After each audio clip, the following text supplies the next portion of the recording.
Kali ini kita akan membahas tentang audio dan podcast nih.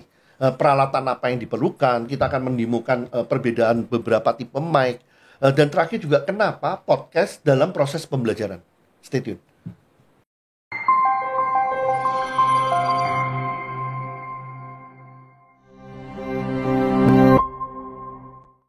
Ya, selamat datang teman-teman semuanya, Insight Learners, Insight Leaders. Ini kita datang ke WIR Studio. WIR itu artinya kan kita ya, suatu kebersamaan, itu yang diartikan. Nah, studio ini punya suatu keistimewaan. Ada dua keistimewaannya dia. Yang pertama, ini adalah kantornya CEO-nya IWDemi nih, rekan saya Ibu Christina Arianti. Jadi ini memang benar-benar kantor ya di situnya. Tapi kantor ini memang didesain bahwa kantor ini akan dengan cepat bisa berubah menjadi studio podcast. Nah, mungkin buat teman-teman yang ingin tahu sedikit ya historinya podcast, buat saya sih cukup menarik karena podcast ini kata-katanya itu kan dari kata iPod yang diintroduce oleh Apple tahun 2001 dengan broadcast ya, menjadi istilah podcast itu di tahun 2004 ya nih. Dan 2005 itu Apple memasukkan program podcasting ini di dalam iTunes library-nya. Saya boleh dibilang mulai mengenal mungkin di 2005 ya. Saya sempat ada beberapa tahun itu penggemar beratnya untuk podcast. Terutama karena waktu itu saya banyak traveling di China, mengerjakan berbagai macam project. Dan saya mendengarkan podcast terutama sebagai audiobook untuk proses-proses pembelajaran. Karena di podcast itu kan enaknya kita bisa milih tema mana yang kita mau. Kemudian kita bisa record, kemudian kita bisa tentukan sendiri kapan kita mau mendengar. Bahkan di tahun 2005 ya, podcast itu sempat di-declare oleh Oxford American Dictionary sebagai Word of the Year. Jadi sangat-sangat populer di tahun itu. Semua orang gandengnya itu adalah iPod, kemudian dengarkannya adalah iTunes, dan sebagai pilihannya adalah podcast. Ya, sekarang kalau kita bicara tentang video podcast, memang agak beda ya. Kalau kita bicara tentang video podcast, di mana di video podcast itu kan penekanannya kita bisa ngeliat videonya, kita mendengarkan audionya, ada orang yang ngobrol-ngobrol tentang suatu topik. Kita sendiri di Insight Web Academy, kita kan punya motto Aspiring Growth. Di Insight Web Academy, kita mengintegrasikan podcast di dalam salah satu learning seri kita. Karena pengalaman kita ya, kita banyak mengerjakan project-project untuk pengembangan talent, pengembangan top talent, 2 hari workshop, 3 hari workshop, workshop yang berseri. Biasanya dalam workshop itu kita selalu ada kayak satu modul atau satu bagian yang kita mengundang guest speaker nih untuk cerita. Nah, itu kan kayak semacam podcast ya. Kita ngundang seseorang untuk ngobrol-ngobrol, menceritakan karir history dia, success story dia, best practice yang dia kerjakan. Nah, maunya di IWDemi. Nah, ini kita bicara tentang aspiring growth, tentunya kita akan mengundang berbincang-bincang dan mendengarkan cerita-cerita dari leader-leader yang inspiring ya. Yang terakhir kan kita dengan teman saya Pak Kivi ya, dirutnya PMLI. Itu kan inspiring, dia bicara tentang nasionalisme leadership di dalamnya. Nah, keunggulannya apa sih podcast itu? Yang pertama adanya kayak semacam external speaker ya, sebagai tambahan perspektif. Di mana biasanya speaker ini atau tamu yang kita undang untuk sharing ini adalah seseorang yang inspiring ya, seseorang yang memang udah sukses di bidangnya. Di sini, jadi dia punya role model di situnya. Yang kedua adalah dengan dia cerita pengalamannya sendiri itu lebih otentik ya. Yang ketiga tentunya sharing best practice, dan terakhir karena ini ngobrol-ngobrol ya, orang kan enak ya dengerin orang ngobrol-ngobrol, jadi lebih engaging ya untuk didengar di dalamnya. Itu yang kalau kita bicara. Nah, tantangannya kalau kita ngomong bagaimana men-setting studio podcast seperti apa yang kita kerjakan sekarang ini di WIR Studio ini, yang pertama tentunya kualitas audio di sini. Kualitas audio itu kadang-kadang yang challenging di podcast itu kan kita nggak tahu ya. Ada orang yang suaranya keras, seperti saya nih kan, suaranya keras. Ada orang yang memang cenderung suaranya lebih lembut. Ada orang yang cenderung dia itu gerak, bentar ke sini, bentar ke kiri, ke kanan, sehingga jauh dari mic. Nanti ada orang yang suaranya terlalu treble, terlalu tinggi atau terlalu rendah. Nah, itu tantangannya. Yang biasanya makanya rata-rata kalau podcast dia akan memerlukan audio mixer. Yang kedua, kita bicara mungkin tentang kamera ya. Dalam artian kita biasanya butuh lebih dari 2 kamera ya. Karena kadang-kadang kita butuh kayak semacam angle yang kita bisa ngelihat orang lagi ngobrol. Kita butuh angle yang ngelihat satu pembicara pertama, pembicara kedua, pembicara ketiga, and so on. Jadi ada memerlukan butuh beberapa kamera. Yang terakhir, yang juga sama pentingnya dalam podcast, itu environment. Environment seperti apa yang mau di-create? Environment yang lebih formal, lebih informal. Kita sengaja misalnya ini adalah environment kantor, karena kita mau bicara tentang aspiring growth. Kita mau bicara tentang career aspiration. Kan itu lebih enak, suasananya memang suasana kantornya di dalamnya. Kemudian additional di kita memakai ada teleprompter untuk contekannya.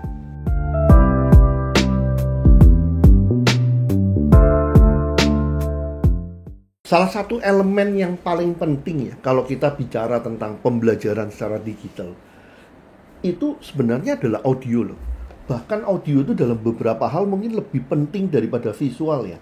Karena kita tahu yang kita dapat dengar dari beberapa audiens kita, mereka ternyata mendengarkan YouTube kita itu bukan dengan melihat sih, tapi sambil nyetir. Jadi mereka cuma mendengarkan audionya. Dan tadi kita dengar ya, kalau kita bicara podcast kan awalnya itu kan audio broadcast ya, iPod broadcast kan di dalamnya mementingkan audio. Nah di dalam audio kalau untuk saya ya ada 4 hal biasanya yang saya perhatikan, dan itu levelingnya agak beda ya. Jadi yang pertama-tama biasanya untuk saya dalam pemilihan audio yang paling penting adalah jelas dan jernih. Sebenarnya jelas dan jernih itu masih permintaan dasar sih. Yang penting adalah suatu mic yang suara saya itu kedengeran ya, dan kedengerannya itu jelas dan jernih. Rata-rata sekarang kalau kita ngelihat komputer-komputer yang baru, laptop yang baru, built-in mic-nya itu udah lumayan kualitasnya. Kalau di awal-awal kan saya memakai iMac dan memakai MacBook ya, itu lumayan udaan suaranya. Tapi tentunya dalam perjalanan waktu permintaan kita mulai naik nih. Bukan hanya clear dan jernih nih, bukan hanya jelas dan jernih. Kita maunya itu enak ngomongnya. Kadang-kadang kalau dengan laptop, kadang-kadang kita mau gerak segala macam, itu udah mulai nih gerakannya. Kadang-kadang mulai, wah kalau terlalu jauh nggak bisa kedengeran, atau suaranya bagaimana. Nah itu pelan-pelan waktu itu kayak saya mulai beli yang namanya ini nih, Rode. Kelihatan nggak gambarnya? Ya si Rode ini. Ini waktu itu salah satu yang nemenin saya cukup lama nih, selama periodenya 2 tahun kita work from home ya di sananya. Yang saya suka dengan Rode ini adalah dia pada dasarnya relatif fleksibel ya. Jadi kita nggak harus nongkrongin. Kemudian saya juga awal-awalnya itu nggak terlalu suka kayak penyiar radio gitu ya, yang kelihatan mic-nya gede di depan gitu. Kalau si Rode ini kan bisa nggak kelihatan tapi suaranya tetap terdengar ya di sininya. Mungkin teman-teman bisa coba bedain deh. Tadi di awal waktu saya cerita tentang podcast itu saya mayoritas mic-nya itu memakai PodMic ini di sininya. Yang mana PodMic ini tipenya adalah tipe dynamic. Kemudian sambungan kabelnya adalah XLR ya. Sedangkan kalau sekarang kita coba dengan yang mic-nya Rode ini. Ini kan enaknya kan mic-nya nggak kelihatan ya. Harusnya kualitas suara tetap ada nih. Kalau Rode ini, dia ini ceritanya namanya adalah mic-nya namanya tipe condenser, dan connection-nya kabelnya dengan USB di dalamnya. Nah ini teman-teman bisa coba bandingkan ya perbedaannya antara sekarang saya memakai Rode NTB Mini atau memakai Rode yang PodMic 2 ini. Dengan ini mungkin yang tipe ketiga nih yang kita sering pakai atau yang saya sering pakai, itu ada yang ini yang saya pakai yang wireless, Rode Wireless Go 2 ya di sininya. Ini kan saya kombinasikan dengan, di sini ada kelihatan ya, ada ininya lavalier yang tipe 2-nya di dalamnya. Jadi wireless-nya itu enggak terlalu kelihatan. Mungkin bisa dicoba nih. Ini kan berarti beda lagi suaranya. Ini sekarang pakai wireless Rode 2. Tadi sebelumnya kan udah nyoba dengan mic-nya Pod Mic. Kemudian ada yang pakai Rode NT Mini di dalamnya. Kalau di awal-awal selain memakai built-in, kita juga pernah nyoba memakai ini nih. Kalau dengan kamera untuk recording yang semacam boom mic yang bisa dipasangkan di Sony ya di dalamnya. Tapi memang agak terbatas sih jaraknya ya. Karena itu ujung-ujungnya kita pakai yang Rode ini. Karena masalah jarak juga di dalamnya. Kita sempat nyoba yang ini Boya. Jadi pakai kabel yang panjangnya 6 meter sehingga bisa agak ada jarak di dalamnya. Tapi ya ujung-ujungnya akhirnya kita ganti. Kita juga ada pernah pakai ini Saramonic di sininya. Ini sebagai cadangan kita dengan Rode Wireless Go 2 di dalamnya. Terutama kalau kita paralel akan membuat shooting secara paralel dengan beberapa peralatan di dalamnya. Kita juga sempat pakai ini ya, AKG. Di sininya AKG ini yang kita suka sih karena dia ini bisa bisa ngambil suaranya itu surrounding ya. Rencananya awalnya sih mau buat podcast, walaupun akhirnya kita memutuskan untuk memakai pod di dalamnya. Kalau sedang traveling, saya pakai ini untuk bantu. Jadi tidak pakai built-in mic lagi, tapi pakai inilah earpod ya, punyanya si Mac. Terutama sih kalau kita lagi di dalam perjalanan ya, supaya apa yang kita ngobrolkan segala macam itu tidak seluruh dunia dengar gitu. Terakhir itu tadi kan saya bilang kita maunya jelas dan jernih, kemudian fleksibel, enak makainya. Setelah itu kita mulai ada yang berikutnya lagi, kualitas mic itu utamanya juga menentukan kayak ini ya. Semakin bagus biasanya suaranya akan terkesan lebih original ya. Lebih original sampai dengan bisa memperbaiki kualitas suara yang didengar oleh para audiens. Nah, saya dapat tangkap ternyata dengan dynamic mic yang XLR itu kualitasnya tuh sedikit naik loh di dalamnya. Karena itu kemudian kita pilih yang ini, yang terakhir ini barusan berapa minggu ya kita pakai, mungkin teman-teman bisa ngeliat juga. Ini yang Samson Q9U.